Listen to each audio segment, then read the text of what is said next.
చెయ్యాలి, చిల్లర పనులే చెయ్యొద్దు. నవ్వుతూ ఉండాలి, నవ్వుల పాలే కావద్దు. కలలే చూడాలి, నిజముగా మలచక వదలొద్దు.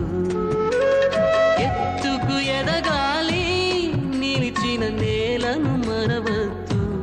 భారత భూమిని మరవద్దు, భారత మాతను మరవద్దు.